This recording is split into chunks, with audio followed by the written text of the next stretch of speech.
Naam, ni siku nyingine tena mwana michezo kwa kipindi cha Dondoo za Michezo. Dondoo za Michezo ni kipindi ambacho kinaruka kupitia hapa Lokoma TV. Na hii leo siku ya Alhamisi, siku ya slow back, tuna mengi ya kuzungumzia. Ila kubwa zaidi ni kuhusiana na muendelezo wa ligi kuu ya soka Tanzania bara na hata pia safari ya Simba Sports Club ambao tayari wameshatua kule kunako nchini Afrika Kusini, pale kwa Madiba. Wametua pale katika jiji la Johannesburg, jiji gari zaidi barani Afrika kuishi.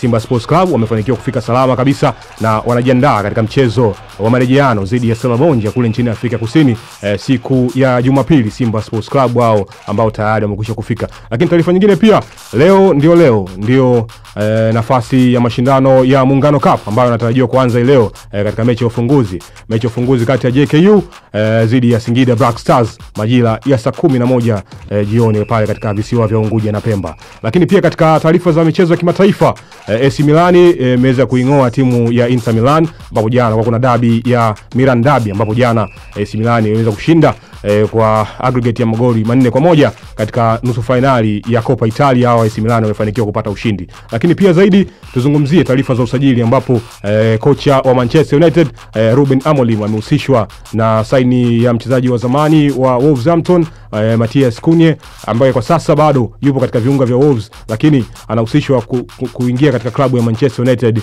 kwenye dirisha kubwa la usajili. Lakini pia amenukuliwa akisema kwamba ni wakati sahihi sasa wa kuweza kuachana na Andre Onana ambaye golikipa wa Manchester United kwa sasa alizishwa na kiwango chake ambacho anakionyesha katika kikosi cha kwanza cha Manchester United. Kwa hiyo ni kwamba kwa upande wa Manchester United, kocha Ruben Amorim anahitaji changamoto mpya katika safu ya goalkeeping ili kuweza kutafuta backup ya goalkeeper mwingine mpya ambaye anaweza akachukua nafasi ya Andre Onana kama mambo yakiwa tofauti na matarajio yake.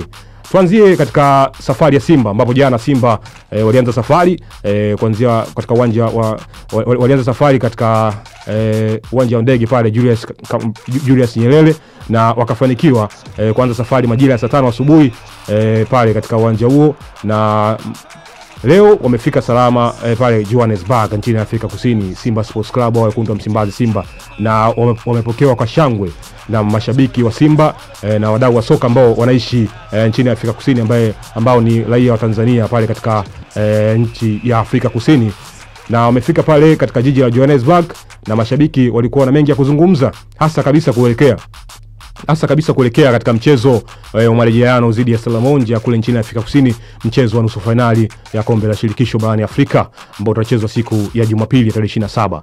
Mashabiki walikuwa na mengi ya kuzungumza na walikuwa wana maoni yao na tambo zao, na walikuwa wana haya ya kusema kuelekea mchezo wa Simba dhidi ya Stellenbosch pale katika jiji la Durban. Na inshallah biidhnillah ushindi utapatikana. Watanzania wapo wengi kiasi gani kuja kuisupport timu kwenye uwanja wa mchezo? Wapo wengi sana, maana magari yametoka kila mkoa, na inshallah support ipo. Timu tunamuomba Mungu inshallah wapambane, sisi tuko nyuma yao. Au si? Inshallah. Mwanangu unashika bendera kunja kidogo hapo. Unaitwa nani ndugu yangu? Mimi Salim. Unaitwa Salim. Wewe ni hapa Johannesburg au nje hapa? Mimi ni hapa Johannesburg. Tuambie ni kiasi gani watu wanaizungumza mechi hapa na wamejipangaje kundi kubwa la Watanzania kwenda kujitokeza siku ya mchezo? Kwa wastani kwa hapa mechi inazungumzwa vizuri sana kwa sababu kwamba kwa ukiangalia kwa mikoa yote ilikuwepo hapa South Africa tumehamasishana, Watanzania wamekuja kwa mwamko mkubwa, na naamini kwamba kwa siku ya Jumapili tutakwenda kuisupport timu yetu. Naamini tutakuwa ni wengi kuliko hata washabiki wao, kwa sababu hai timu ambayo tunaenda kucheza nayo haina mshabiki hata mmoja kwa hapa South Africa. Yaani nasema kwamba sisi ndio tutakuwa tumejaza uwanja kuliko hata wale wenyeji wenye uwanja. Kwa hiyo ina maana mpaka dakika hii japokuwa game haijachezwa kitu tunaongoza 3-0 tayari. Bwana, Watanzania wameitika kuja kuisupport timu sana. Yani pale maskani kwangu kila mtu hela za michango nini mabasi maneno wote wanaleta pale maskani, na maana mpaka dakika hii costa kama 4 zishajaa zinazoenda kule Durban. Mechi inazungumzwaje hapa, lakini pia organization yetu sisi wa Tanzania hapa kuelekea Durban ipoje kwa ujumla? Kwa ujumla ni kwamba mechi ni kubwa. Yaani mpaka hapa umeona uwanjani kila mtu anaangalia. Simba ni brand kubwa, naweza kusema hivyo. Lakini Simba safari itaishia hapa Johannesburg kwa sababu wana muda mchache tu kupumzika na kuanza safari ya kwenda pale katika jiji la Durban pale ambapo mchezo huu ndio utakapochezwa siku ya Jumapili hiyo majira ya saa 10 kamili za jioni. Lakini tuzungumzie sasa story ya leo katika upande wa ligi kuu ya soka Tanzania bara. Nikutajie vinara ambao wanaongoza katika safu ya ufungaji hivi sasa. Clement Mzinze akiwa anaongoza akiwa na magoli 13, akiwa anaongoza kwenye chati pale, akifuatiwa na Prince Dube akiwa na magoli 12, bila kusahau pia akifuatiwa na Jean Chaza akiwa na magoli pia 12. Tuzungumzie performance ya Clement Mzinze akiwa ndo top scorer kwa sasa, akiwa ana mwendelezo bora zaidi katika raundi ya pili. Clement Mzinze ambaye alikuwa anahusishwa na vilabu vikubwa barani Afrika kama Orlando Pirates, kama Wydad Casablanca, Kaizer Chiefs na vilabu vingine kama El Ittihad ya kule nchini Libya. Clement Mzinze ni kijana ambaye wa kutumainiwa kwenye kikosi cha Young Africans, na hata pia ni kijana wa kutumainiwa kwenye timu ya taifa ya Tanzania, na hivi sasa ndio akiwa anaongoza akiwa na magoli 13, akiwa kwenye chati ya juu kwenye ufungaji bora wa ligi kuu ya soka NBC Premier League msimu 2024 msimu 2025. Okay, tuzungumzie pia ligi ya Muungano Cup, ligi ya Muungano Cup ambayo hii leo inaanza rasmi. Muungano Cup inaanza rasmi pale katika visiwa vya Unguja na Pemba. Mchezo kati ya JKU dhidi ya Singida Black Stars leo majira ya saa 11 za jioni, mechi ya ufunguzi. Nikumbushe tu kwa upande wa timu ambazo zinashiriki katika upande wa Tanzania bara ni Coastal Union, Singida Black Stars ambao leo wanaanza karata yao ya kwanza kabisa, na pia Young Africans pamoja na Azam FC ambao ni timu pekee ambazo zinashiriki katika mashindano haya ya Muungano Cup ambayo yanaanza leo pale katika uwanja wa New Amaan Complex. Na sasa tusogee katika uga wa habari za kimichezo za kimataifa ambapo kuna taarifa kubwa zaidi ni kuhusiana na mechi ya jana kati ya AC Milan dhidi ya Inter Milan. Ilikuwa ni nusu finali ya Coppa Italia ambapo AC Milan wameweza kupata ushindi wa jumla magoli 4-1 pale katika uwanja wa Giuseppe Meazza pale nchini Italia. AC Milan wakapata ushindi wa mabao 4-1 na sasa wameingia finali. Unaona kwamba ni namna fulani hivi AC Milan wamejipambanua mara baada ya kutolewa UEFA Champions League.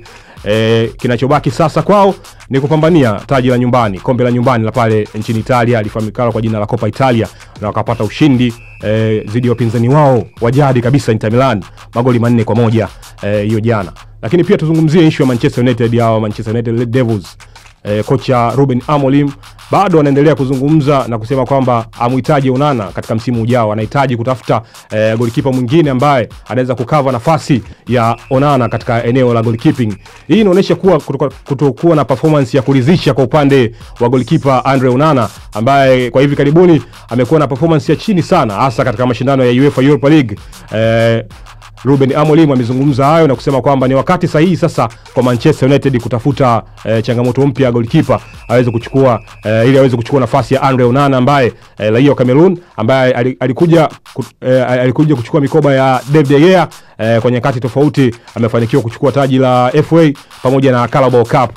Ni raia wa Cameroon, lakini hivi sasa bado unaona performance yake kocha Ruben Amorim hajaridhishwa na uwezo wa Andre Onana katika eneo la goalkeeping.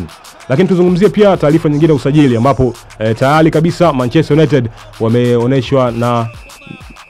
wameonyeshwa kuvutiwa na saini ya forward Matheus Cunha raia wa Brazil ambaye hivi sasa yupo katika klabu ya Wolverhampton, na tayari wamepandisha dau na kufikisha ada ya uhamisho wa euro milioni 65 ili kuweza kukamilisha saini ya Matheus Cunha katika msimu ujao na kuchukua nafasi katika safu ya ushambuliaji.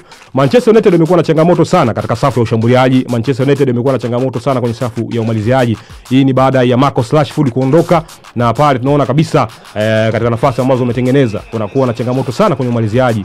Kwa sasa Manchester United wana maforward wachache tu, Joshua Zirkzee pamoja na Hojlund ambaye alikuja kutokea klabu ya Atalanta. Bado hawajaonyesha kile ambacho alikionyesha Marcus Rashford, na sasa kocha Ruben Amorim amesema ni zaili shairi kutafuta mbadala wa Marcus Rashford ili aweze kukava nafasi yake, na sasa amezungumza akisema kwamba wanamhitaji kwa hali na mali Matheus Cunha ili aweze kukava nafasi ya Marcus Rashford, na sasa wametangaza dau la milioni 65 ili kusudi waweze kukamilisha saini hiyo ya Matheus Cunha kutoka klabu ya Wolverhampton Wanderers.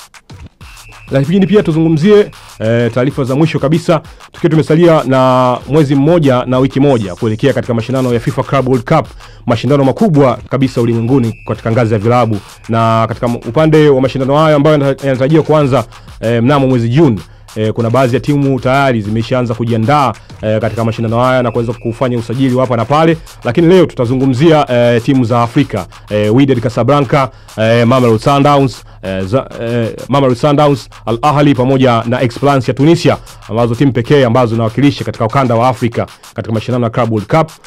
Unaona kabisa tumzungumzie Suleiman Mwalimu pia, ambaye raia wa Tanzania atapata fursa ya kuweza kucheza katika mashindano ya FIFA Club World Cup akitumia akitumikia klabu ya Wydad Athletic Club Casablanca nchini Morocco. Mashindano haya ambayo yanatarajiwa kufanyika kule nchini Marekani kuanzia mwezi Juni. Kwa upande wa Suleiman Mwalimu itakuwa ni fursa kwake, itakuwa ni platform kwake kuweza kuonesha kitu ambacho anacho katika miguu yake iliyobarikiwa. Kwa hiyo ni nafasi sasa kwa Mtanzania Suleiman Mwalimu kuonesha kile kilicho bora katika mashindano ya FIFA Club World Cup ambayo yanatarajiwa kuanza mwezi Juni.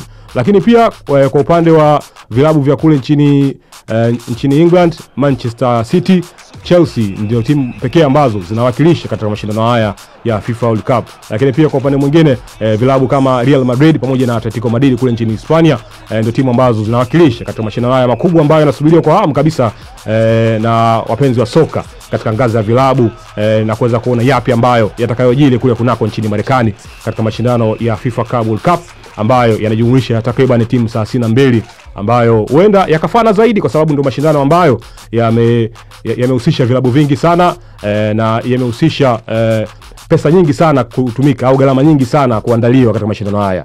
Hadi kufikia hapo mimi sina la ziada katika dondoo za michezo leo.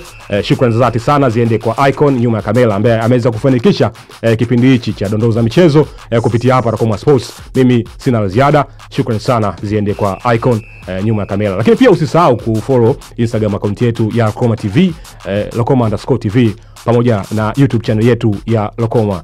Hadi kufikia hapo sina la ziada. Asante sana, mimi ni Noel Kasili Panenka, Mr. Penateka, na kutakia utazamaji mwema wa vipindi vingine ambavyo vinaendelea hapa kupitia Lokoma TV. Asante.